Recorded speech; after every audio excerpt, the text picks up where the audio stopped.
Hello friends, welcome to cooking stories and talks. ఈరోజు Rayalaseema special కాకరకాయ fry ఎలా చేసుకోవాలో చూసేద్దాం.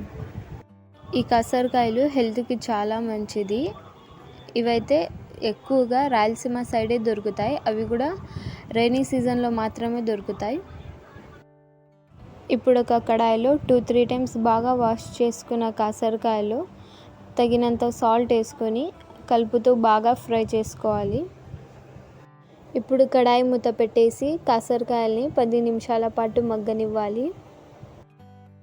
ఇలా కాకరకాయలో ఉన్న వాటర్ని హై ఫ్లేమ్లో వేయించుకోవాలి. ఇప్పుడు కాకరకాయల్లో ఉన్న వాటర్ అంతా డ్రై అయిన తర్వాత ఇలా కాకరకాయల్ని పక్కనే తీసుకొని పెట్టుకుందాం. ఇప్పుడు అదే కడాయిలో ఆయిల్ తీసుకుందాం. ఆయిల్ హీట్ అయ్యాక సన్నగా తరుగుకున్న ఉల్లిపాయ ముక్కలు ఇందులో వేసుకుందాం. ఉల్లిపాయ ముక్కలు లైట్ కలర్ చేంజ్ అయ్యాక కాకరకాయలు ఇందులో వేసుకుందాం.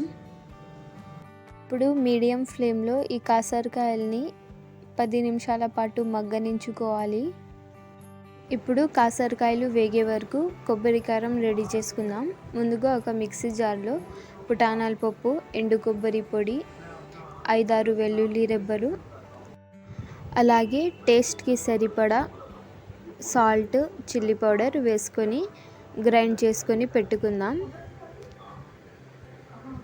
ఇలా గ్రైండ్ చేసుకున్న కొబ్బరి కారం కాకరకాయలు వేగినాక వేసుకోవాలి. కాకరకాయలు కుక్ అయిన తర్వాత ఇలా కలర్ చేంజ్ అవుతాయి. ఇప్పుడు ముందుగానే రెడీ చేసుకున్న కొబ్బరి కారం ఇందులో యాడ్ చేసుకొని కాకరకాయల్ని మసాలా బాగా తగిలేలా కలుపుకుందాం. అంతే ఫ్రెండ్స్, ఎంతో హెల్తీగా ఉండే కాకరకాయ ఫ్రై రెడీ అయిపోయింది.